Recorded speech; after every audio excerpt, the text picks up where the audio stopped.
Okay, let's get started. Let's get things torn down. You had asked a little bit about the origins of the case back mark. That is not a Seiko mark as far as I can tell. I'm not sure that they put scratched in marks. It just isn't something I've ever seen them do. Usually Seiko Service puts a stamp.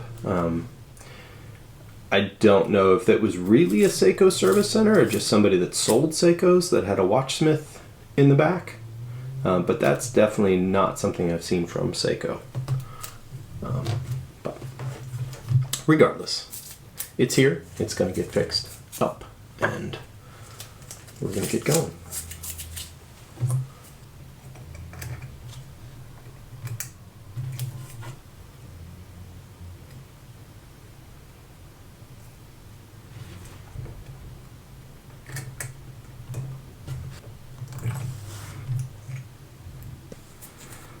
Very nice style and hands.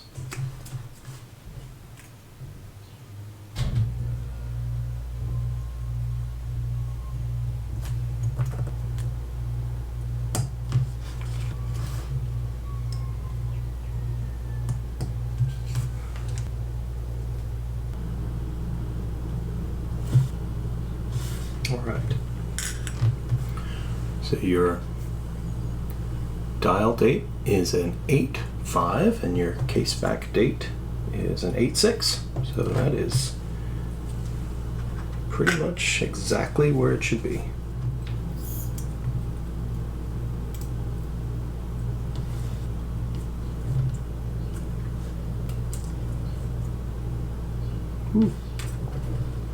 Definitely has some wear. Let me see this.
Okay, that is the movement torn down. We're going to go ahead and start with the cleaning and evaluation process of everything. We're going to jewel that port, which really needs it, and then we're going to be back with new and shiny things. Okay, David, we are out of the cleaner and ready to get things back together. Just to point out here, you've got some new parts, nothing replaced, but just new things added. In particular, this jewel here is new. That's your lower port for your mainspring arbor. So the spring that winds the watch lives right here. And you can see there's some real wear both in your main plate and on your this is what sits on top and locates the other part of that arbor, and there's some wear here from the barrel itself tucking over and rubbing against this plate and this plate. So these two jewels, this one and this one, take care of that and essentially extend the life of your movement indefinitely. So that's nice.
Okay, well that's the train back together. So now we're gonna put it on the time grapher and check the performance. We'll be back. Okay, well that's a nice place to start.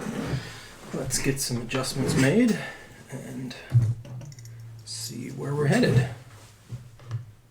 All right, let's first work on your beat error. Take a guess here.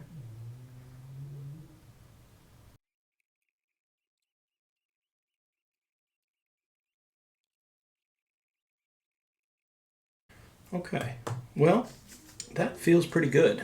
I like where we're going. Takes a minute for things to kind of settle down once you make adjustments, but yeah, that's looking pretty good. We're gonna keep a close eye on your amplitude and the rate, and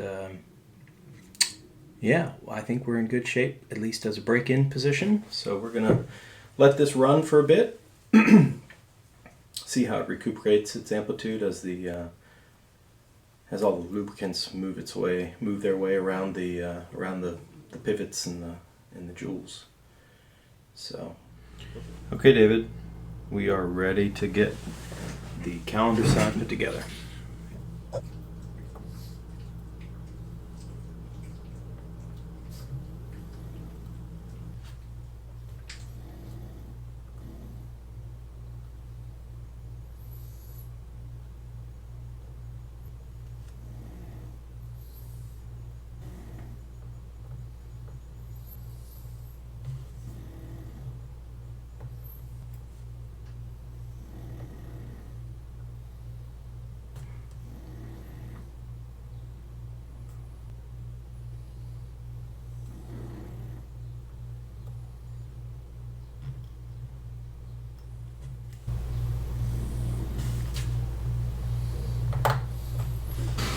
Okay, that is the movement built. Everything's looking good. You're going to go ahead and get your dial in your hands back on, and we'll put it in the case. Okay, David, well, here we go. Last few pieces to the puzzle.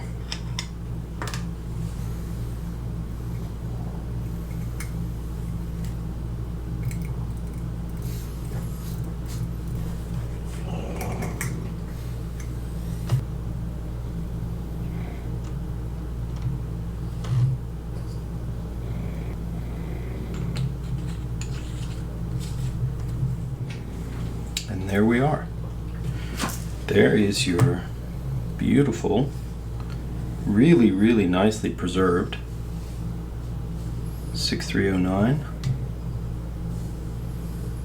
7049 from early. This is from 78, which you know, is a really early one. That's really fun. A couple things. Well, the movement is performing beautifully. It's a great runner. This one is you know, one of those ones where you just recognize it right in the beginning. It was a good one. It's running fantastic. Your numbers are clean, and everything's been adjusted. Your rate is fantastic. Yeah, it's just a good running watch.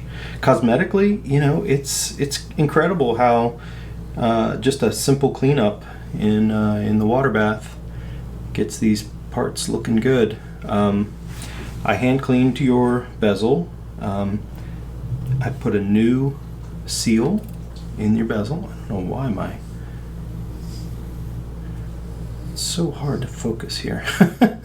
Not sure what's going on. Anyway, new seals everywhere. New seal on your bezel. New seal, rebuilt crown. New case back seal. Everything is as it should be. You've got some really nice clicks here. Your case and your bezel are still have a bit of gap, but it's not as bad as it was. I was you know, sort of automatically thinking that your click ball had separated out of the case. It's only sort of crimped in place very loosely by Seiko from the factory. It is actually a loose ball, so you don't have to worry about that. It will never pop out unless you take the bezel off. which I doubt you'll ever do, because that would not be a good thing to do, the ball will remain in place regardless of how you turn it or its condition. It's held fast by the interference of the backside of the bezel and the hole that it's in with the spring. So it's there for the duration. You don't have to worry about that. Cosmetically, nothing has changed. We put a new crystal in, as we discussed. I didn't do anything to your dial or your hands or the external components of the watch. So everything is purely just, simple cleaning again. Not much else. One thing that's interesting to me, we had talked a little bit of back and forth about who really looked at the watch. I found another thing that was a bit, it's not troubling, it's just sort of indicative of perhaps someone who was working on the watch that didn't really know much about these particular watches. And that is that if you don't know how to set the inner chapter ring, which rotates, it can, even under the glass and with everything properly in place, you can rotate the bezel ring, and there's a notch in the case where the ring, which also has a notch, has to be aligned such that when you put the case back onto the movement with the dial has a tang that sticks out that goes into that notch that automatically aligns the center of the dial with the chapter ring. So that's a long way of saying there's a little tang that sticks out and a little notch that it has to go into. And if things aren't right, you can actually have it turned by 30 degrees, and you get interference, and you can bend that tang if you try and tighten up the watch, the case back of the watch, with the dial in its position, but the ring rotated. And that's actually what happened to your watch at some point in the past. It's an oddity. It doesn't hurt anything. Of course, you can. I didn't manipulate it because you can actually crack the dial a little bit. You can chip off some of the paint. It will still hold in the right position, even if with that tang held a little bit down. But give me 1 second, polish this. But it is indicative of somebody being in there who wasn't quite as familiar or perhaps as careful as they might have been if it was Seiko. So I don't think it was Seiko that played at some point with the watch. I don't know if you recall, but it's an interesting story. It's one that has some clear indications that somebody other than a Seiko